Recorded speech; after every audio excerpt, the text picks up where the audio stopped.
everyone. Good to have you here. Welcome to the Autism 200 presentation tonight. I have a few announcements before I introduce our speakers and tell you a little bit about what they're going to be talking about tonight. So thanks for coming out on a beautiful evening and being here. We're going to be talking about person-centered planning tonight. And we also have a special guest who's going to tell us a little bit about legislative updates. I know that will interest a lot of you. We have this event's being recorded it's going to be viewable online later on our YouTube or on our Autism 200 site. We also have Facebook Live tonight, so we have a lot of people joining us, lots of people actually joining us virtually. So you're a big crowd tonight, so it's good to see you. So we'll smile a lot at our speakers, knowing that there's a whole bunch of people smiling at them. This is because it is viewable online and it's live. You might want, if you do ask a question, we encourage that. Maybe realize that and not share any personal information if you don't want to. There'll be time for questions at the end. We will go till 8:30 or whenever we're done. So let me introduce our speakers tonight. So I'm Katrina. I'm not speaking, but I'm introducing our speakers. I'm Katrina Davis, and I work at the Seattle Children's Autism Center. I'm a family advocate there. Tonight we have Kathy Murahashi. She's from the ARC of King County. She's the Family Engagement Coordinator there. She works with the King County Parent and Family Coalition as well. You may have run into Kathy here and there. She's prolific. She's the mother of a child with special needs and a tireless advocate. She's an educator and a superstar for individuals living with intellectual and developmental disability and autism. Kathy has extensive knowledge on resources and supports that really help individuals living with disability and the families. So we're happy to have you here, Kathy. And Ramona, who will be telling us more about legislative updates, she's the Director of Advocacy at the ARC of King County as well. She's a powerful advocate, spends long hours in Olympia, analyzing policies, engaging and informing our elected officials, and keeping all of us updated and activated. Ramona oversees the Community Change Champions program. It's a program it's an activist program for people with disabilities and the King County the King County Parent Family Coalition. She also produces news and education materials to help people understand and engage in public policy. You know how confusing that can be. Ramona's really good at simplifying it and getting us motivated and to understand these complex things. These are two people. You know how you ever met someone you wish you could plug your head into theirs and just be like, I wish I knew what you knew. So these are two people like that. So it's pretty exciting to have them both here tonight. Kathy's going to tell you more about person-centered planning, so I'm going to leave that up to you. I won't say anything more about it, and that the only thing that I think we're all excited about with this, and I'm sure Kathy will mention it, it will be a new product in some of the DDA waivers. That's worth noting, so we can access it through the waiver possibly if you're on a DDA waiver, if your child is. And then the other thing is, it's also what's great about it, and she'll tell you more, is that this involves the person with the disability, and that's really brings a lot of dignity and respect to the person with the disability. So thank you, Kathy, and I'll turn it over to you.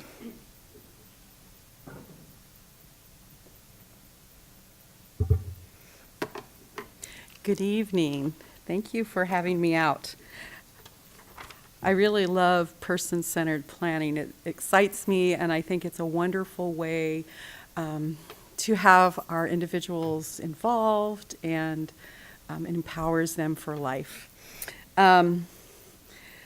So, as Katrina mentioned, I'm the parent of 3 children, but two that have disabilities. I have a daughter with intellectual disabilities, and I have a son who had a brain injury 5 years ago. And we've used person-centered planning for both of them at different points in their life, and I'll talk about that a little bit later. Just a little history about where person-centered planning came from. Person-centered planning started in the kind of mid-70s, when people, during the period of time that we call deinstitutionalization, and social workers and folks were trying to figure out, how do you bring people into the community and how do you include them in the community? And there wasn't any literature, there wasn't anything to do, and so they had this novel idea, and they said, well, maybe we should ask the person. And from there, it became it's a process that people began to use and develop. There's different kinds of person-centered plans, but the foundation of it is really, let's get to know the person. Let's find out about them. So there's person-centered planning with a big P, formal, a formal plan, I would say. And then there's also person-centered plan with kind of a small p, some informal kinds of things and ways to use them throughout the lifespan. But the important piece, first of all, is the person and their wants and desires and what they would like for their life. But it's that it's a planning tool. It's a process that helps you to really discover about what we know about the person and maybe find new things about the person, and helps you develop, well, then how are we going to support that person and how are we going to help that person reach their goals or their dreams or vision for themselves. It always starts again with a system. So many of our other things for our folks doesn't start with the person, it starts with the system. And we try to fit the person into the system. But, as we well know, the system is like, it's like putting that square peg in a round hole, that it doesn't fit very well and it's not very individualized. And the idea, again, of person-centered planning is to have an individualized process for the person. The other thing about is that it brings together the people in their life, the people that care about them, that love them, that are supporting them and that know them, and it's bringing them together to help in this discovery process. And it's that trying to think of that person in a different kind of way rather than focusing on the disability to say, well, what are the abilities of this person? What are their gifts? What things do they bring to the table? And it's also a way of empowering the person and helping them to gain control over their life, and to help them increase opportunities for participation in the community. And again, recognizing their desires, their interests, and their dreams. It's really a team effort that comes around the person. So, and I forgot to flip to my first slide. So there it is. That's person-centered planning. What is it? The second one is, this is the difference between traditional planning and person-centered planning.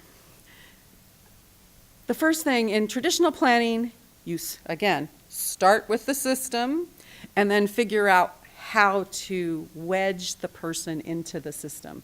And again, the person-centered is obviously the person. The traditional plan focuses on the disabilities. You know how they come out and when you have an assessment done at home and to get more Medicaid personal care hours or more respite, you really focus on the disability and what your son or daughter or family member cannot do rather than what they can. And that's the difference, is that it really wants to focus on what the person's ability is. Again, focuses on those assessments and reports and all those things. You go in and you read those IEPs. When you go in as a parent and they hand you the IEP, it's going to tell you all about your child's disability. And that can be really discouraging. And again, it focuses on the strengths and abilities. The system says, well, this is what we have available. These are the things that we have available to you. A person-centered plan says, what's possible? What could we do? What could we figure out? What could we make happen? Person-centered or standardized it's very standardized. This is how we're going to do things, block. Again, person-centered planning, it's individualized. It's about the person. Traditional planning focuses on the experts. You get all those long reports from the experts that tell you about your son or daughter or your family member or yourself, where person-centered really focuses on the people that really know you. And that doesn't mean that there's not experts involved in that, but the people that live and know you, your friends, your family, and your neighbors.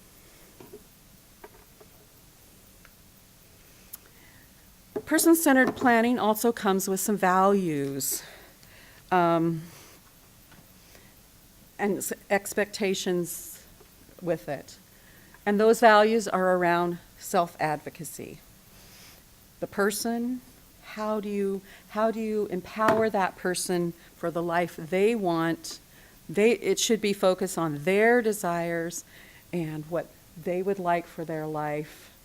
And sometimes that's a change when sometimes, as family members, we have our hopes and dreams for our son or daughter and desires for them. But really having that listening to what do they want and what would they like for their life. Also, that everyone should be included in the community, that everybody has a place in the community. That's part of that value of inclusion. That everybody has gifts, that everybody has something to bring to the table and the capacity to do that. And again, and has capacity. So no matter how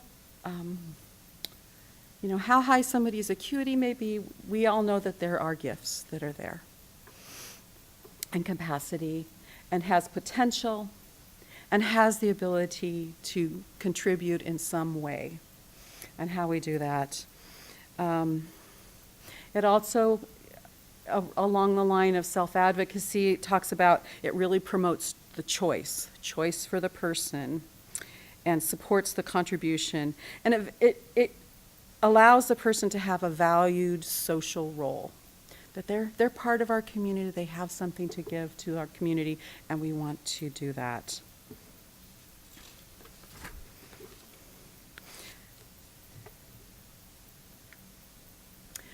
So there's person-centered planning, and then we talk about something called person-centered thinking, person-centered services, and then the person-centered plan. What does that all mean? And, the first thing is part of that step back, all those values, those things are what we would call the person-centered thinking. And having families and individuals learn to be, in our process, always in what we do, be person-centered. Asking the person what they would like, how they want to participate, how they want to contribute, and empowering them. And that's just it's a philosophy. It's a philosophy of how we work with people with disabilities. Person-centered services you're going to hear about. The idea is to bring that person-centered thinking into the services they provide. Now, a caveat for that. We have DDA now calls their annual assessment, a person-centered planning assessment or something. They've got some words. They use the word person-centered plan in it. Let me tell you, that is not a person-centered plan. It is,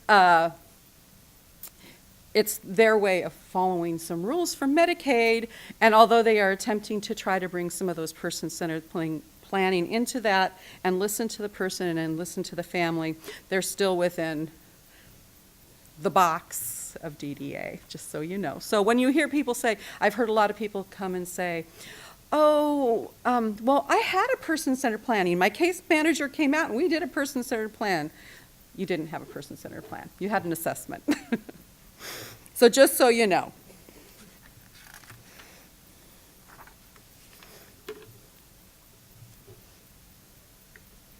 So let's talk about this. Why should I have a person-centered plan? Why would you want to have a person-centered plan for your son or daughter? The first is, it's a really great way to discover what things about them that you want to learn. It's also a great way to have what I call the meeting of the minds. Sometimes you have a problem you want to solve. Maybe your son or daughter is, moving toward transition, or having some point of transition. Maybe you're thinking about housing, or coming out of going into school, or any number of places, and you've got to figure some things out about how to support. Those are opportune times to bring those people together. And again, the people that know them, that love them and care about them, it becomes that meeting of the mind. It's like you have more power with more people together than you do if I'm just at home thinking about, figuring out things. When you need more support and you need to figure out what the support needs are, perfect time to have a person-centered plan. When you need to think outside the box, when traditional things have not worked, having the opportunity to bring that meeting of the minds together and to think about how we could think outside the box or think in a different way to plan for the person. And when I just plain need direction. I'm not sure what I need, but help, I kind of need some place to go with this. Those are the perfect times to have a person-centered plan. And these are some ideas of when they're really good. Again, when they can be used, times of transition are great. Starting with coming out of birth to 3. You can have what I call the baby person-centered plan. I brought some tools that people can look at, just a little one-pager all about me. This is about me. These are the things I like. These are the things I don't like. This works for me. Oh, this isn't going to work. These are my favorite things. That can be really helpful as you move into, preschool or kindergarten, those kind of tools. Again, so often our systems set, as you move through school or into new settings, like a teacher is going to get, they're going to get a file folder that's going to tell you all about your child's disability. But they're not going to tell you about how wonderful they are and their beautiful smile and that they love, I don't know what's something that they love dearly, their puppy or their kitty or whatever, that's their favorite thing. It's not going to tell you that. So the person-centered plan, or that little bit of information, helps them to get to know your son or daughter and the things that they want to do. So those kinds of moments, from babies, transition into school, into middle school, into high school, and into transition, and then as you exit transition, all those places are perfect opportunities to do person-centered planning, whether with a big P or with a little p, person-centered planning. And what's nice is if you start those really early, you do that all about me, you update it as you go along, and it grows. And when they're little, it's going to be more family doing for, but as they grow, they're going to be more in charge of that, and they're going to be able to share that themselves, and they're going to be more in tune to that. You can also use it for things like new care providers. Every time you meet a new care provider, you're going to have this opportunity to share this information about them. Later on, as they become an adult, they may become employed. It's a nice way to use as a tool for a new employer. There's one style, and we'll talk about it later, called a one-page profile. You can really start to think about that as, especially as they get into middle and high school and transition, that one-page plan morphs into more like a resume. Because isn't that what a resume is? We talk about what we're really good at. We talk about our skills. We talk about our abilities and our experiences and how we want to sell ourselves. That's what a resume is. And so if you think about it that way, it can morph into that as folks get older. When you have new goals, so maybe, okay, we've got a new goal. We're thinking about moving out and living in the community and having an apartment. Wow, there's a lot of things to think about when you have to do that. My own daughter, we had like this brief discussion about moving out. This has been a year or two ago, and she's still living with me, so I'm still in process, okay? But she was down the hall, and I had this brief conversation about, well, what would you think about, moving out and having an apartment? Yeah, that would be cool, and that kind of the conversation ends. She's not highly verbal, so we didn't have a lot of conversation. And I went down the hall and doing some work, and I'm hearing a lot of rattling around down the hall. And I come back down, and she has packed her entire bedroom.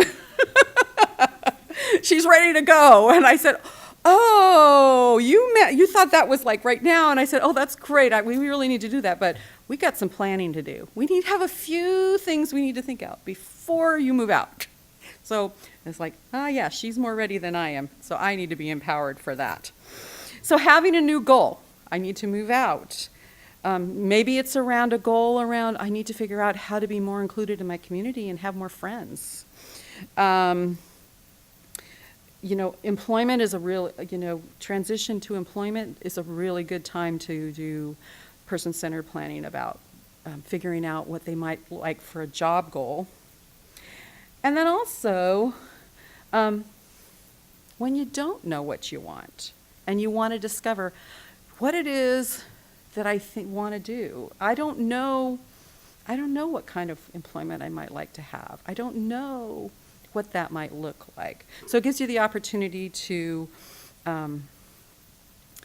think about that and explore those options and help, again, having that meeting of the minds with a bunch of people, exploring, oh, well, you have these gifts, and oh, you have these interests. Let's pull all that together, and maybe then you're going to have a better idea of what it is you want. And of course, I say you should have one anytime you need it.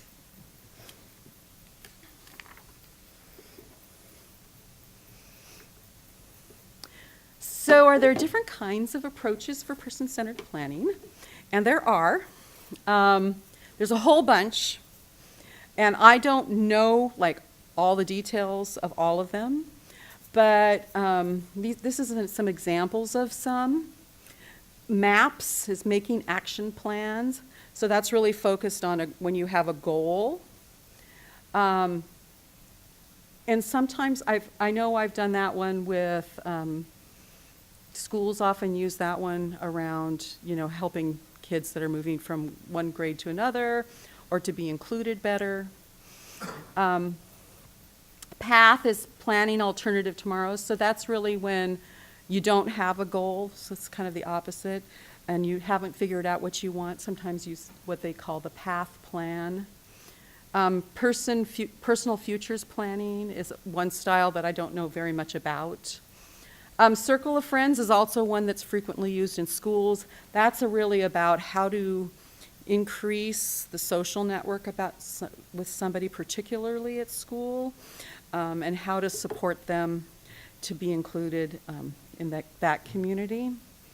It's a really nice way to do things. One-page profiles is one that I like a lot because they're just really easy, and that's where, again, it's kind of like that all about me. There's some examples up here that you create a really simple format that you can share, and you can use it for different things. And again, it can morph into a resume later for an adult, so it can be used all the way across, or it can be used for a little one. And just, these are the things about me that are really helpful. And the one thing that's common among them all is graphics that Usually there's some sort of graphic facilitation that goes along with it for, you can see the one there on the bottom on the right. Okay, now let's see if I can figure out this laser thing. Maybe, yeah, I did. Oh, I have to hold it down. That one, I think this is like the maps process or the path process kind of looks this way. And you see how graphic it is. This one up here, this is an example of a one-page profile for a kiddo. Circle of support. This one here is called the Fifth Circle. This one was actually created by a man that lives here in Washington State, Tim Corey. This is his personal process, and he talks a lot about origins, where do I come from, and where have I been, where am I now, and where do I want to go? That's kind of his processes that he uses. And then the goals that you want. And this one here, this is the handout that I gave out, the Life Trajectory Tool. This one, you can download this online as well if you look up Life Trajectory. It's a really nice, simple way, and I'll talk a little bit about it more. A simple tool that's easy for families to use, and it's especially helpful for just when you have a goal, want to figure out your goal and figure out what you want, and then the planning around it to do that. So there's multiple ways, and there's probably more than this. And I would say that every facilitator has their favorite, and they tend to go to some ways. Some people, morph it and, don't do a lot of graphics. I've seen some and are more linear, and you just have a series of, sheets that you write the different things on, and that's fine. You just have to kind of figure out what you want. The other piece is, it's really encouraged to be a fun process that you want. I always say, you want it to be like a party for the person. If you're coming to celebrate this person and you're coming together, you might want to have some food and really celebrate the person's gifts. I talked to a mom last year and it's like, oh, that was brilliant. She had a son that was moving toward transition and the community and was trying to figure out things, and so she wanted to have a person-centered plan. So she invited some of his friends and these other people who were in his life to help with this process, and she brought pizza, okay? So she had they were gonna do five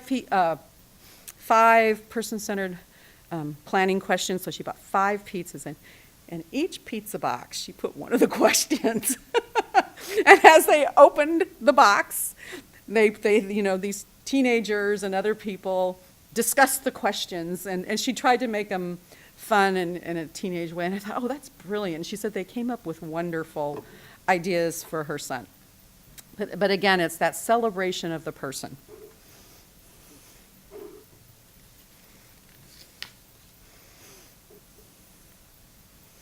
So who should be involved? So who do you invite to the person-centered plan? Obviously, your friends and your family. And when I've done them, those friends from school are really important if your child is still in school.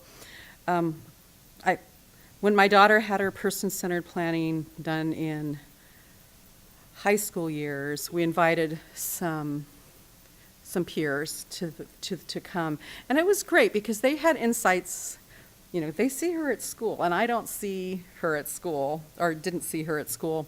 And they had some really great insights that I wouldn't have thought of. And they brought pieces that was like, oh, I hadn't thought about that. And it's also a way of, I think as an adult, right? And when she was a teenager, it's like, oh, Mom, you're all right. But having the other teenagers, well, this is what typical teenagers do. And this is how they function. And, how do you include them in a way that they would find typical?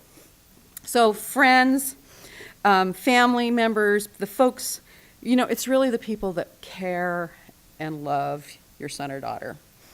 And have a clear and shared appreciation for their talents and capacity. And have a common understanding of the person. So friends, families, peers, if they're an adult, coworkers, neighbors, if you have neighbors that are involved in your life, you'd want to invite them. Other professionals, you have to kind of explore what is your circle. And that's part of the process, is kind of examining who are the people in my life and identifying the people in your life, and maybe identifying where there might be gaps. Because we often find that individuals have a lot of professionals in their life, but maybe not so many peers. So that might be an identified goal is, well, we really need to really up the amount of peers that we have in their life. You want to have people that come, when you're inviting them, that have some commitment to them, that will be willing to work through the process. Usually a person-centered plan is more than one meeting. You usually meet once, and you kind of go through this process, and then you meet again to figure out how to make the plan happen. And different plans and different times you may, again, big P compared to small p, person-centered planning. But if you're having a facilitated plan, you want to make sure that those people are going to be committed to the process, and helping them connect in the community, how they may want to do that. Other people that really know your son or daughter, know the concerns that might be there.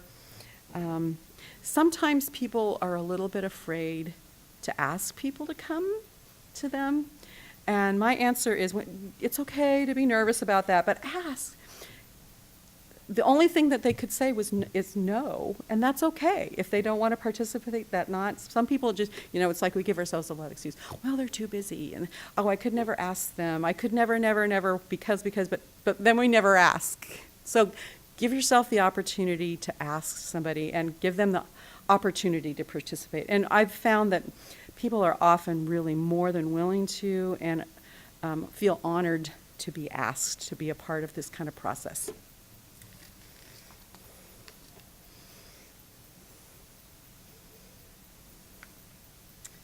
The role of the facilitator. So for a facilitated process, they plan the process, so they're going to figure out what questions to ask. They're going to guide the questions through the process. They're going to make sure that everybody that's in the group is heard. And they're going to want to create a positive atmosphere, and then they're going to be the one that are going to follow up to see if anything's happening. A good facilitator should be somebody that really holds true to those person-centered values that we talked about earlier, that honor that. They need to be a really good listener. They need to listen, as I say, listen between the cracks. I hear you saying this, tell me more about that, and really dig deeper for what the person is really saying. They'll respect the different points of view that might be there. And really their role is to be neutral, which can be hard sometimes. So sometimes it's actually better to have somebody that doesn't know the person well, so that they can just facilitate. That doesn't always have to be true, but there's times that you may just want somebody that can facilitate, that doesn't have connection, so they can really hear and listen. They need to be a good communicator, and are prepared and follow up, all those good things.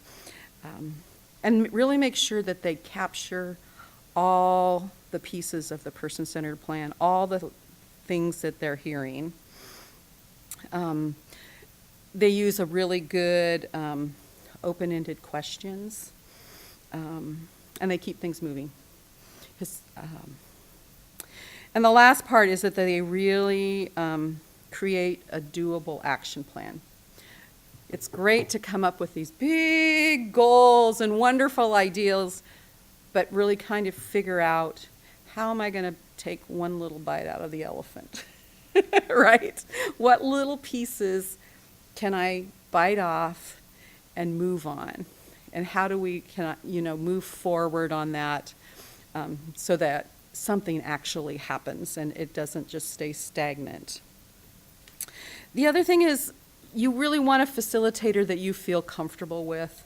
I know I had a friend that had a really good person-centered plan done, but she didn't really feel akin to the facilitator, and so it kind of colored her how she felt about the plan. So, it's just like, you want to make sure that you feel really comfortable with the person and that you kind of gel and mesh well and that they think together. So, just, asking those kind of questions and make sure you have a good feel for them before you commit. So, a little bit about the process. So, again, person-centered planning is really just a lot of questions that you ask, a process. And these are some examples of some of the questions that person-centered planners use and help you give you an idea. First of all, who is the person? Tell me about their history. Tell me, sometimes that's really important to know, if they've had maybe something traumatic, that may impact how they respond to other kinds of things or other kinds of situations. That may be important to know. Or, whatever. They might have some really great experience that you should know, that they, whatever it may be. It identifies strengths, gifts, and abilities. Always, every single person-centered plan should identify those things. It'll identify the challenges and concerns. Where are we going to run into, a problem, or where are we going to need some support? That question about some of the person-centered planning questions is, what is my nightmare? That's a question. And I often say it's usually the question that needs to be asked of the parent. What am I worried about? And identifying that, because if you don't know what that worry is, then you may not be able to get past that. So if you can identify it, then we can say, okay, this is what I'm really worried about. Well, then now we can plan how we can mitigate your worry, and how can we put things in place to make you feel better. What does the person want? Again, that's the foundation. What does the person desire? It should always identify what's in their community, what kind of support does the person have, and then it should begin to identify the resources that are available. And that should not just be system resources. What kind of resources does the family have? And that, every family, and that doesn't mean just money. That might mean, our family, we have a big family and there's lots of children in some cases, and they all just want to be involved. That's a resource that you bring. Or, there's a connection with their community. Maybe they're really involved in their church or some other organization, and everybody's involved in that. So that's a resource that you bring to the table. It identifies what support is needed. What kind of things would you need to be successful? And help you figure out what are your goals and what is it you want. And then, what is it that's next? Again, who, what, when, and where are we going to make that happen, and puts that plan into action. Some other questions that I hear often, is from in-person centers, the question about what brings you joy. That's a different kind of a question to ask. What is important to me? Gifts. What are the things that I'm really good at? And that can be different from what you're good at, and what you would like may be different. And figuring the difference between those two things. I might be really good at cleaning or something, but I don't enjoy it. And then what is it that I need to be successful? So there's plethora, and each facilitator will use different kinds of questions and to make that happen. And then a plan needs feet. And a lot of times families or individuals will go through this process and they do this whole thing, and then the plan sits on the shelf, right? So you need to be sure that that really has an action plan. What is it that's going to happen? What are you going to do? Who's going to be involved? And making those next steps happen. And keeping it going. And again, that a person-centered plan is something that can be updated. You can do it from time to time throughout it's something you revisit. And a plan needs ownership by the person. It's really important. Again, you don't want it sitting on the shelf, but figuring out how you take the information that you take from the plan, bringing it together, and putting it into some sort of format that the person can use. Whether it's a notebook with pictures of the things they enjoy and like so that they can take it and use it, or putting those things on your iPad so they can carry it around with them and say, this is what I want. This is what I need. Or the one-page profile, right, that they have that they can take and share wherever they go. So there's any number of ways that happens, and everybody has to figure out, what works for the person. But what you really need is that they feel that this is me. This is what I want to share. I want to share with you about me. And again, whatever works for the person, for somebody that's not verbal, those pictures might be really important. The iPad has been great.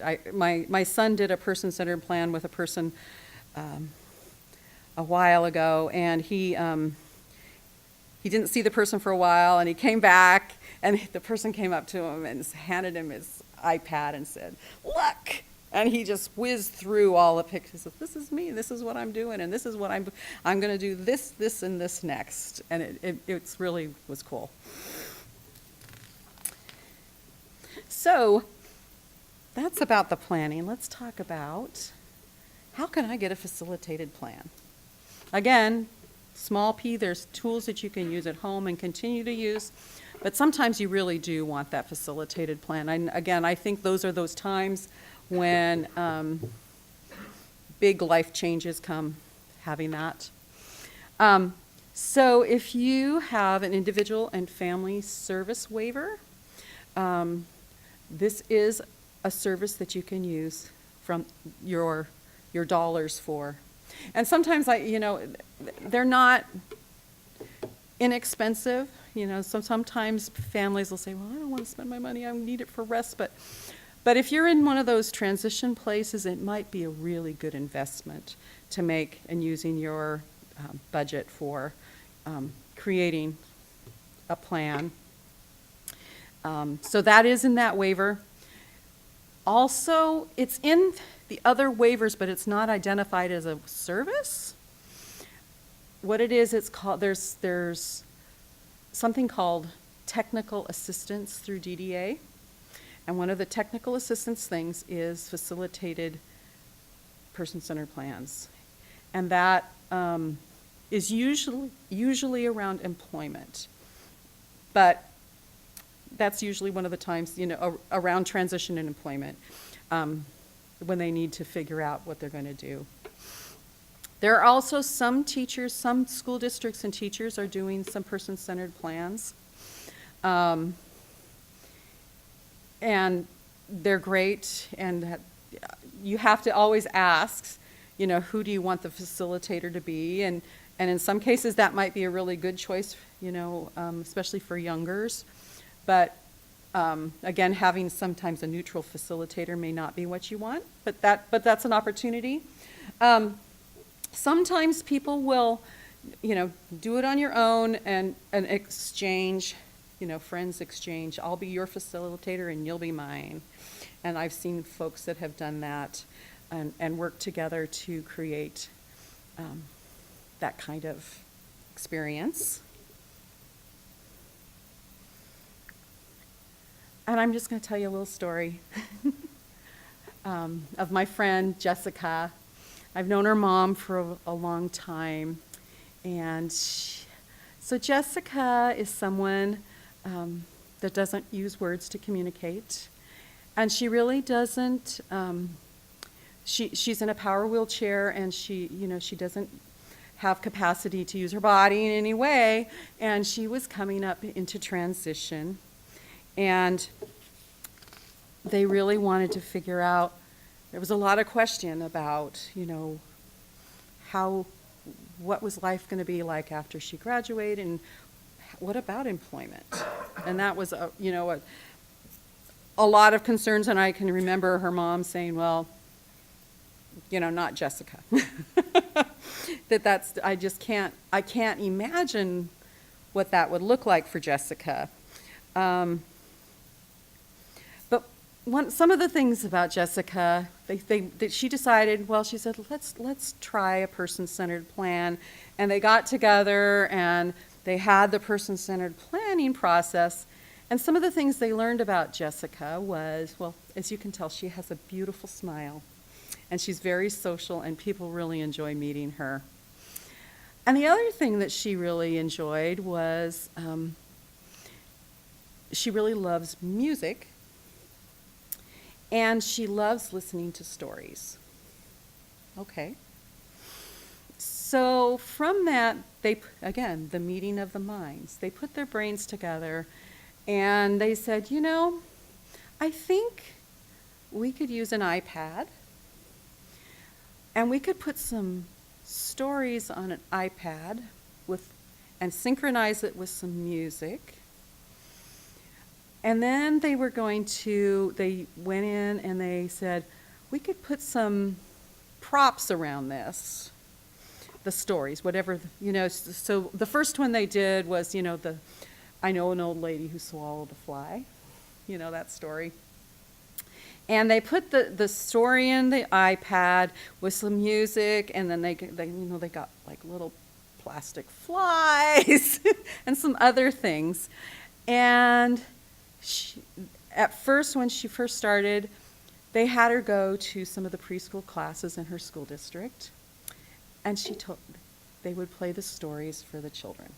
So she was the storyteller, even though she doesn't use words to communicate, but she could make her iPad go. And then they used these props, which really increased her ability to interact with the students. So the students, would put the fly in her lap and, this kind of thing, even though she couldn't do these things. And so she was doing it at school. And then when she graduated, they found a Montessori school, and she goes several times a week to do stories at the Montessori school. So that's an example of how they use that person-centered plan to really think outside the box and think kind of forward for the person so that they could come to a place. And the wonderful thing is that it's not just good for Jessica. Oops, that went the wrong way. Good for Jessica, but the students that she works with love her. And so it becomes her social interaction as well. She has this opportunity to be out in the community. They love her, she loves them, and it's just been a really great story for them. So that's kind of all about the person-centered planning. And I just thought I would give you one taste about person-centered planning. So this is the interactive part. I don't know how it'll work here, but there's 2 questions I like.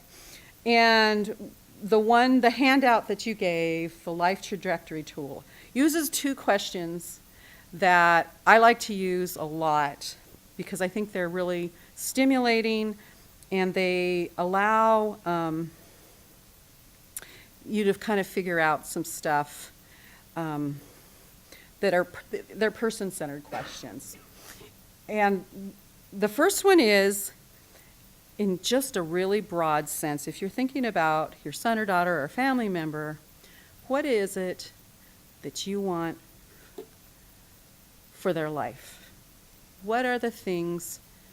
And you can use this question for something big as their life, or you can use it for something small, like, what do I want for this year in this classroom situation? Or what do I want for their experience in moving out? Or any number of goals or questions you want for this situation. So you can use it big, or you can use it really small.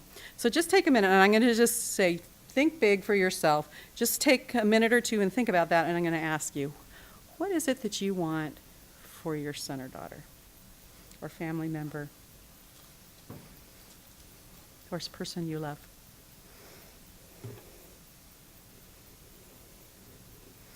And as parents, sometimes it's really important that we ask this question of ourselves. What do I want as well? Because that can be different from what our son or daughter wants.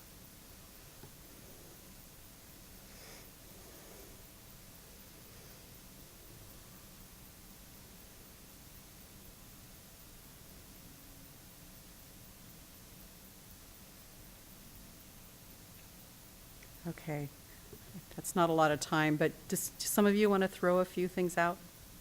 What are some things that you would want? Yeah.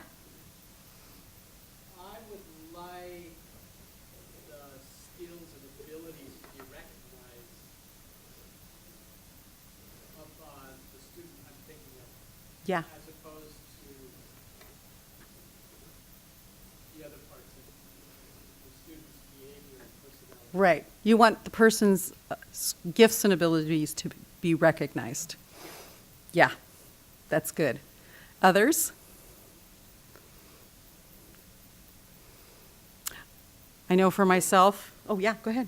Can I have one more? Yes. Another student, I would really like him to get a job that is more suited to his inner self than the jobs that he seems to get. Okay. That you would like him to have a job that suits his goals and desires for himself rather than just what he can do, right? Yeah. Yeah. Would like to do rather than can do. I mean, one of my, as a parent of a child that has an intellectual disability, you know, what I really want for her is to be included in the community, to have friends, to participate, other kinds of things. You're all quiet. That's kind of what I like in life, though. Yeah. Social acceptance is whatever he does, or if he's having a bad day, that is accepted in whatever environment Mhm. he's in, whether it's work or school or whatever, and move on, but it doesn't intend for it to be criminal. Right. The social acceptance for the person. Others? A meaningful life.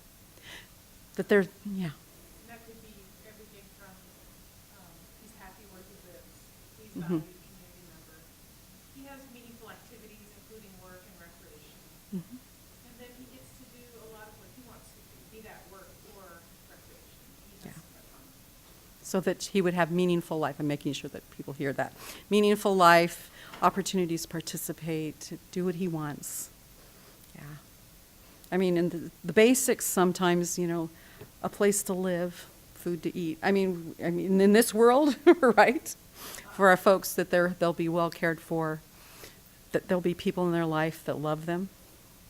You know, I think we all have those various things that we want for our sons or daughters.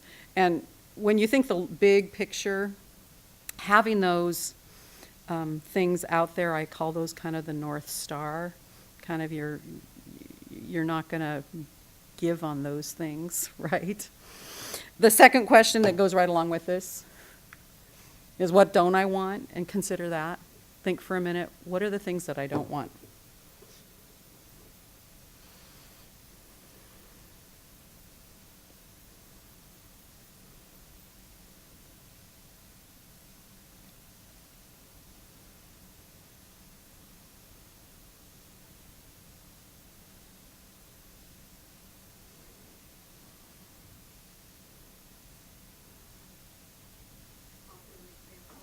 Okay. My son just had his reevaluation, and the school district basically stops at the standard. So if she's at a bare minimum passing, then they're fine and they're happy to move on. To me, I would like to see it not just be the bare minimum, but allow him to succeed in the categories that he really excels in, and to take more of a focus into those categories. Right. You want him to have more than the bare minimum. You want him to excel Excel. and have the capacity to do more. Yeah. Anybody else? What are things you don't want?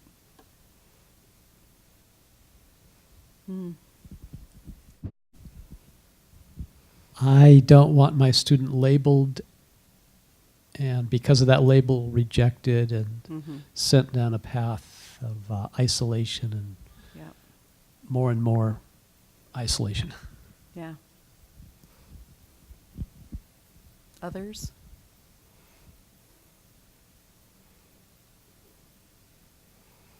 To put on a light note, Yeah. I would really like my child not to live with me for life. I mean, give them the skills to be able to. Seriously, that piece about asking yourself those questions, that's one of the things that we often, I don't want to be the caregiver forever, and that's okay. And so figuring that out. Others? That's great. So thinking about those things, again, the North Star, those two questions really will guide you as you make plans for your sons and daughters. And I say they're the things that you're going to be passionate about. They're going to be the things that you're going to fight and not give up on, right? Those things that you know, I want this, I want that meaningful life, and I'm not going to compromise on those. These are the things that you're not compromising. And I also say, and it'll lead right into the next, that those are the things that are going to guide you, and they're going to guide your advocacy, right? Those are the things that you're going to want to pick up the phone and say, hey, this is not okay. These are the times you're going to call the teacher, or you're going to work on the system that are not, the things that you're not going to bend on. And knowing those things will help you. Other things we can compromise on, right? But we need to know what your guiding, your North Star is throughout your son or daughter's life. And with that, I'm going to let my colleague, Ramona, come and talk to you about, how about that, advocacy.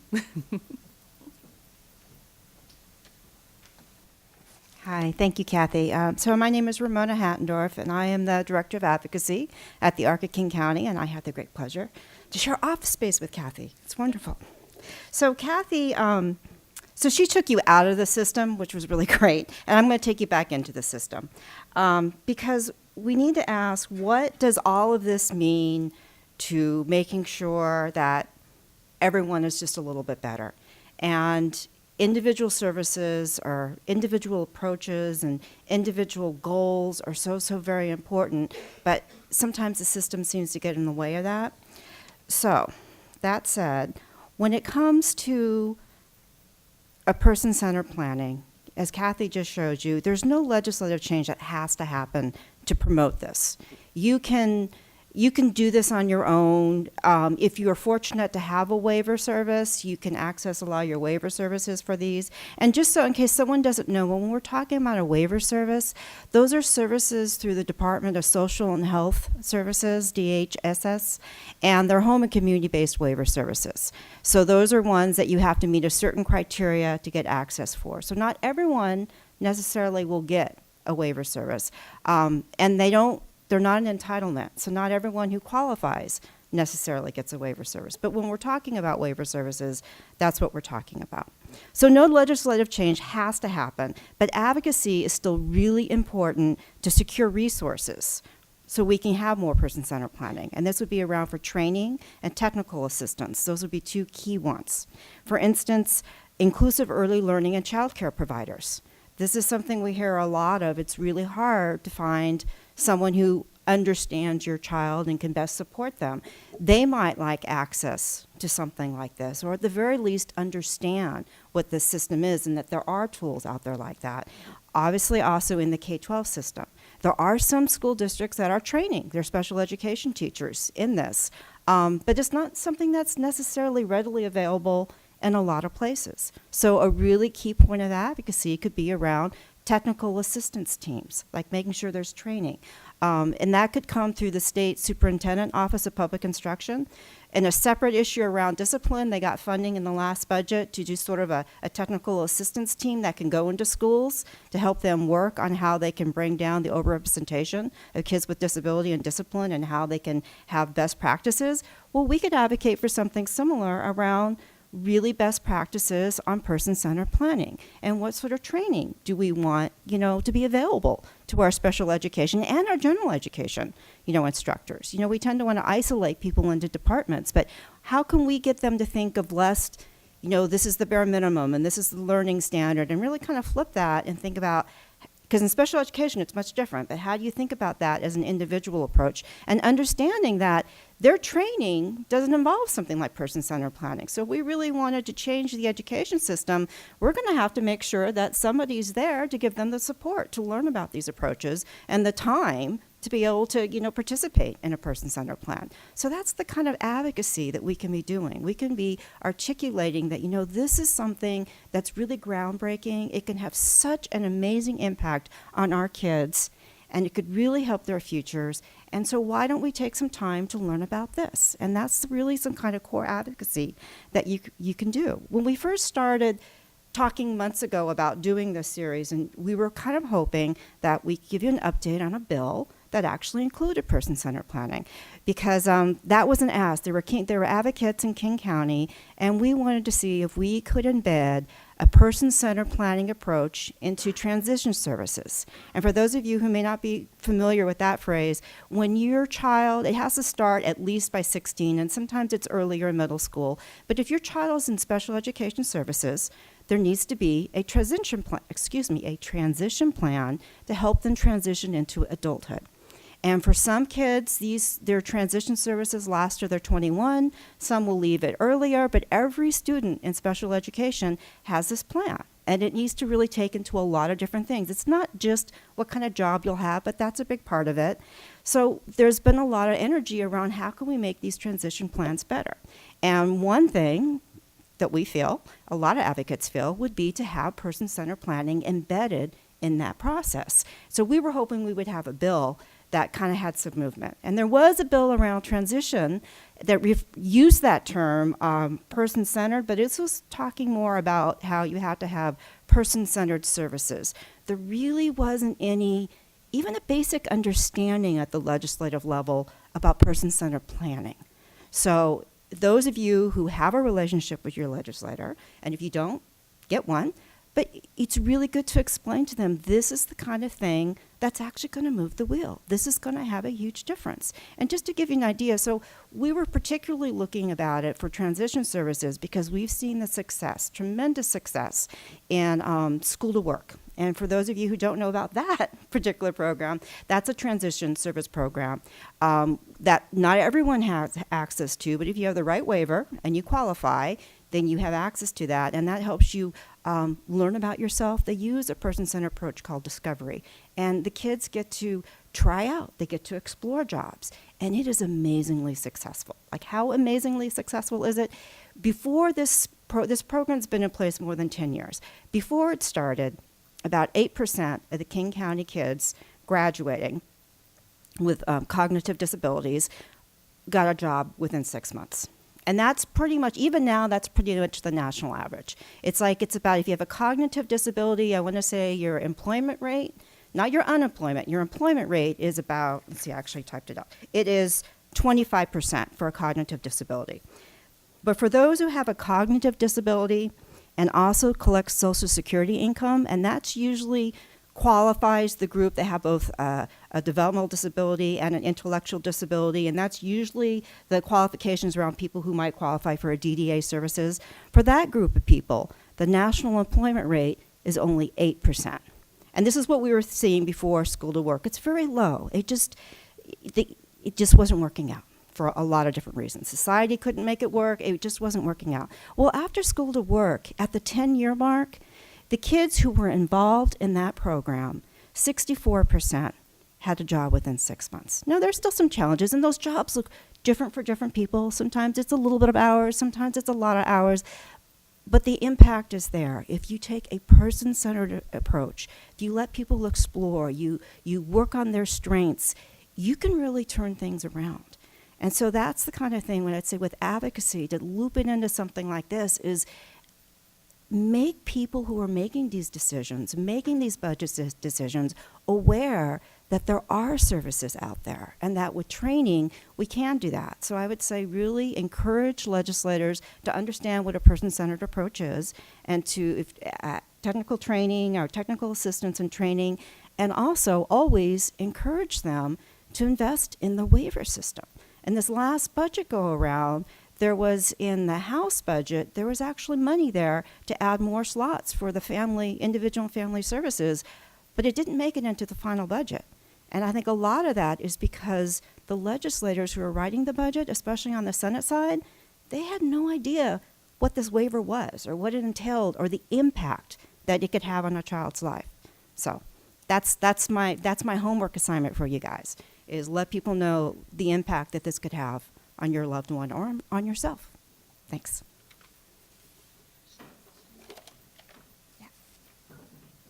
We can take questions. Gary's going to take the mic around and, oh, you go ahead. Okay. All right. Questions? And we can take questions From the larger audience as well. Okay. Questions? Here? Way back here.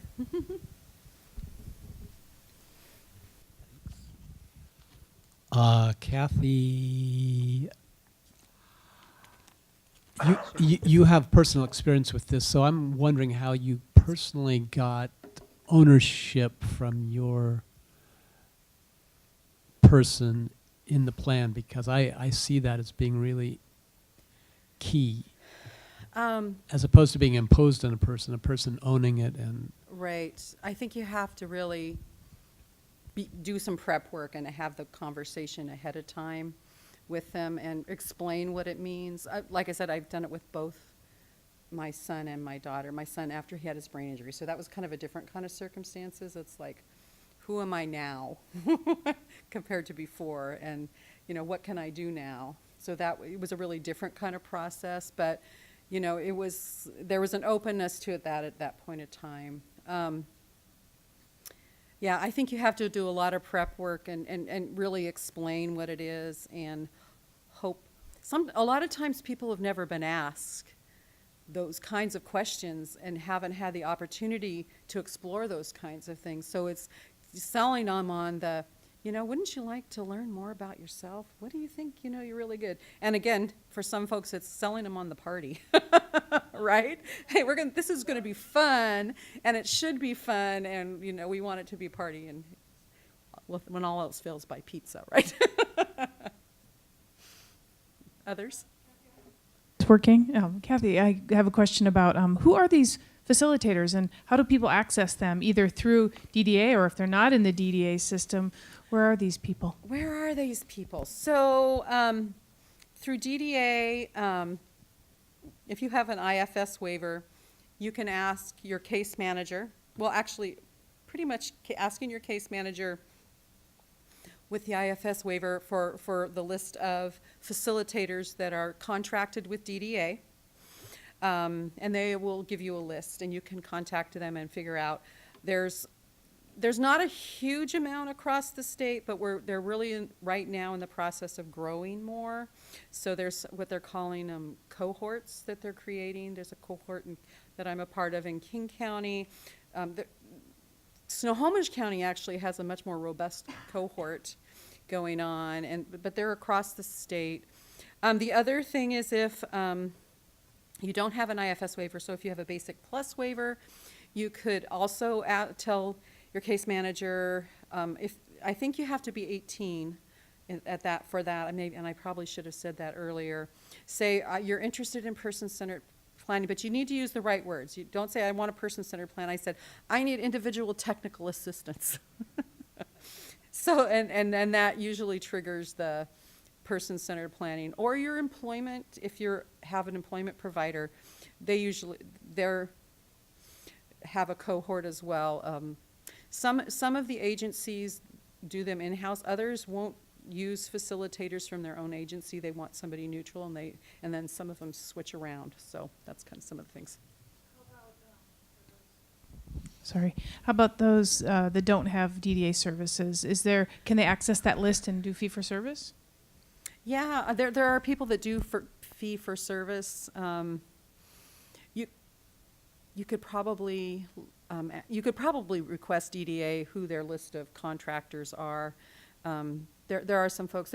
We have some folks in our state that do it like across the U.S. So that kind of do some big work. Can I make a plug then? If you don't have a child or you yourself are not in the DDA system and you have an autism diagnosis, we do have a really amazing thing in our state called Ben's Fund through Families for Effective Autism Treatment, or FEAT of Washington. And I'm pretty sure that that would meet the criteria for Ben's Fund giving criteria to pay for a facilitator for this. So Well, that's just great. a- just I a hadn't thought of that. Wonderful idea. Yeah. Ben's Fun. Is the list that you get from DDA equivalent to the respite list that is totally useless? Or, like, what is the Well, time frame you know- out we were thinking, do we need to plan this a year in advance because it's going to take a year to find No, someone? I or- would think that you would probably not have a hard time finding somebody. I think it's because it's going to be small. There's not a huge amount of, we're trying to build a more robust list, so it's not huge right now, but, you're talking for folks that only do person-centered planning, that's, it's an afternoon here and an afternoon there. That, they'll have the time probably to figure things out, so.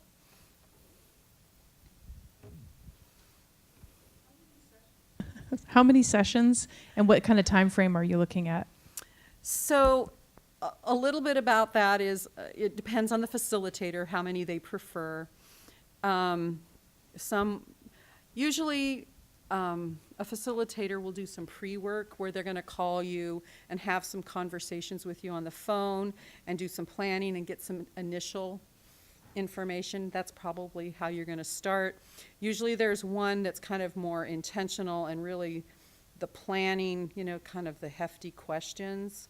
And then one where you're going to come back and really kind of tease out the plan itself. This is all the stuff we learned now. How do we make this into a plan? And there might be a follow-up, and then that may, depending on the facilitator, that may be a phone call or it may be an actual session. So it's going to depend on the facilitator, but usually I would say too, the sessions really shouldn't be much more than an hour and a half, because that's about as much as you could tolerate. You're going to get tired, and it's a tiring process. And that keeping that energy going, I think, is important. So again, it will vary between facilitators, but I think that's probably somewhat typical.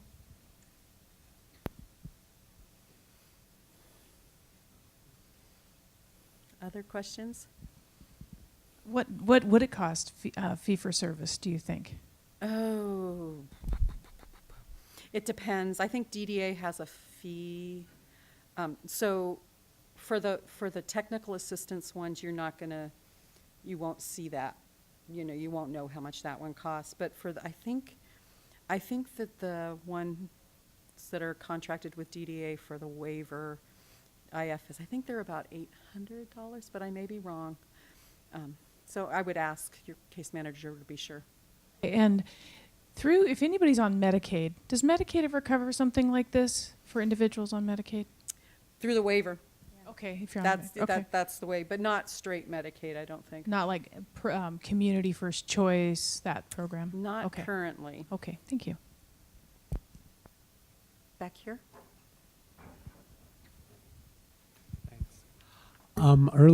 Kathy, earlier in the presentation, you seemed to be not a advocate of assessments. So this Well, it's not- person-centered planning should be done without assessments? So what I would say is there's a place for assessments, and assessments are important. But assessments are about the system, how you get a service in the system. So you're going to be assessed for the number of hours of respite you're going to get. You're going to be assessed for, you know, how many personal care and what your personal care needs are, or your habilitation needs to live in the community. That's the DD, that's the system, the box, right? And so if the person-centered, so that's important because you're going to need to know that, and you're going to use, I always say, the system is a tool, not the be-all, end-all. And person-centered planning, it takes that and flips it on this head and says, what do you need? Then let's figure it out. How do you use those tools, the tools of the system, to get your needs met? Does that make sense? So you're not talking about assessing the child?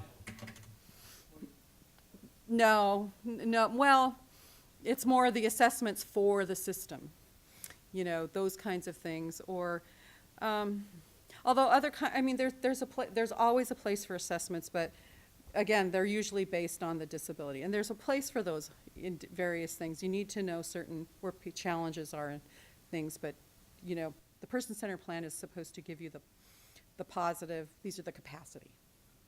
Yeah.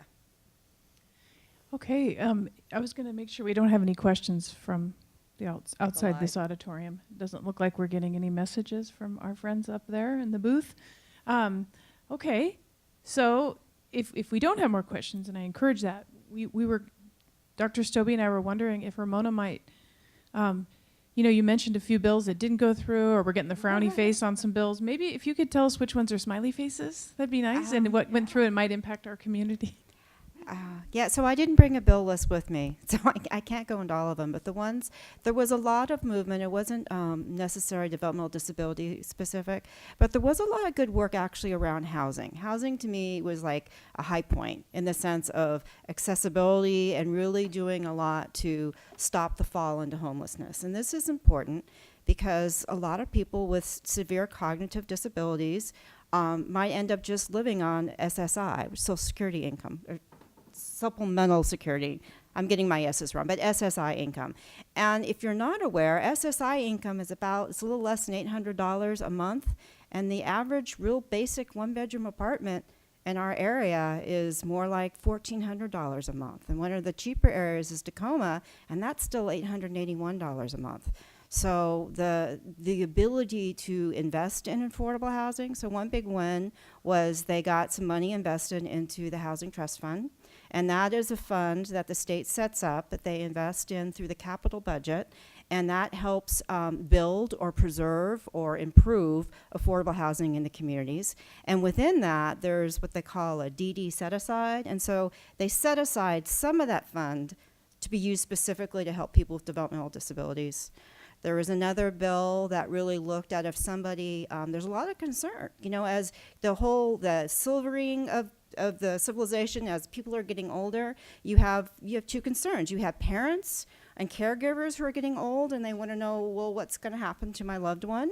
You have people with disabilities themselves living a lot longer and getting old, and what do services look like? So it's not a small bill. It's not the kind of bill that's going to change the world, but it's there and it's nice. And that was, it made it a lot easier for people to gift their house to a nonprofit so their loved one can stay in the house, because once you go into the world of like SSI, there's limits, there's caps on what sort of what assets you can have, like your car. I mean, there's limits. I mean, the system requires you to be poor. And so that's kind of terrifying for some people. Like, I have a system that requires them to be poor, and how do I, there's funds. I mean, there's different ways around that. But one concern is, what about housing? And so that was another small bill. So I would say housing was a smiley face. There's a lot more to do. Housing was a smiley face. Investments in waivers was a tear, because they didn't. Now, granted, it was a supplemental budget, and we have a 2-year legislative form, or 2-year legislative session, and what that means is that year one is when the main budget gets written, the big decisions. The supplemental budget is basically for corrections. Like, if you have a little bit more money, how can you invest it? If you have less money, what do you have to cut from? If something came up, like sometimes there's a lawsuit, if something came up that the state has to, move around. So it wasn't like we went into this short session thinking that we would have major investments. But they did do a lot of investments into the institutions. And that meant that they didn't make those investments into community services. And the impact of that is it's not to deny that people need the quality of care in institutions, but they put a lot of money, millions of dollars, into something that really serves about 700 people. Contrast that, about 45,000 people get services in the community, and that did not get any investments at all. And that 45,000, that's not even half of the people. If you look at what the expected, what you can expect. There, thank you, Kathy. The prevalence rate, the expected prevalence rate in your community, it's 2.58%, and that's something that the federal government came up with. So 2.58%, and the state is about 115,000, and King County, it's about 34,000. So when, they're not making these investments, and a lot of that 115,000, these aren't people, a lot of people don't necessarily access DDA services, they never will, but yet they're gonna have a lot of challenges. They're gonna be underemployed. If things continue the way they are, we can expect them to be underemployed, we can expect them not to have high incomes, we can expect them to struggle to get a job, maybe expect them to struggle to get housing. And so whether they're investing in the DDA system or whether they're investing in some other system, the fact of the matter is that we have known vulnerable populations that the state is not planning for. So I would say that's a teardrop. Gushes of tears. I think is really one of the big assets kind of formulating in my mind is the state has to do forecasting. They do not do it for the developmental disability community. They do it for aging and long-term care. They do not do it for the developmental disability community. And this means that they can't forecast for what kind of services, even in things like job preparation. Like they can't say, look, we know we're gonna have this population. They need person-centered plan facilitators. This is a job opportunity. We could train people for this. This would be good, or behavioral therapists, or whatever, the different need is. They're not doing any case forecasting. And it also then makes it very difficult because a lot of services actually get funneled through the county, or there's some sort of partnership going on, and this means private organizations really can't forecast out because they rely on the state. Your county services had difficulty forecasting out. So why do we allow, and this, by the way, is a legislative decision. This was a policy choice to not do forecasting, specifically for the developmental disability community. Why do we allow that? We should not allow that. We should insist this is a known population. There is no excuse for you not to forecast. Doesn't mean that you have required any particular payments, but at least we should know so we can plan in our communities. And I would say if switching gears is around special education, you might hear different legislators say, we did it, we paid for McCleary, and they did more investment in McCleary, but early on, the different administrators from the school districts were talking about how much underfunded special education is. In Seattle Public Schools, it was $60 million. I want to say in Tacoma, it was about $11 million. I think in Spokane, it was 10 or 11 million, millions of dollars short. And they did a small, tiny little bump in what's called a multiplier. It goes into a formula, but the upshot is statewide, it only increases it like maybe 50 million, maybe, and that's statewide, and I don't even think it was that high. And so special education is still severely underfunded in this state. And that's straight special education. We still don't have enough funding for counselors in our schools. There's no funding for elementary school counselors at all. We still don't have enough funding for nurses. Schools share a nurse. We don't have funding for a lot of things in the school for that core support system that not only kids just in special education, but all kids need. We are not paying for that core support. And so I would say that's something that we need to fix. And that's my update. Well, if that doesn't light a fire under all of us, as far as advocacy and talking to our elected officials, because it really does matter when we as the voter and the constituent say something. So thanks for that great summary. Unfortunately, it was just a lot of tears, not a lot of smiley faces this year. Yeah. So our work is not done clearly, and I know that inspired us, and let's all continue to, yes. Ramona There has- was a big smiley face, especially for you guys to know. This was actually a huge thing. It's like, wow. They invested $500,000. It's going to go to WA, Washington Autism Alliance and Advocacy, specifically around helping families with autism, children with autism, find health services. It's basically kind of like a navigation tool. So that actually was a really good thing. That's a big smile. That could impact ABA navigation for a lot of us who have trouble accessing them. So, well, thank you so much to Kathy and Ramona for excellent information about person-centered planning, some updates in our state about policies and law and outcomes. So I wish everyone a great night, and thanks again to our guests. Thank you.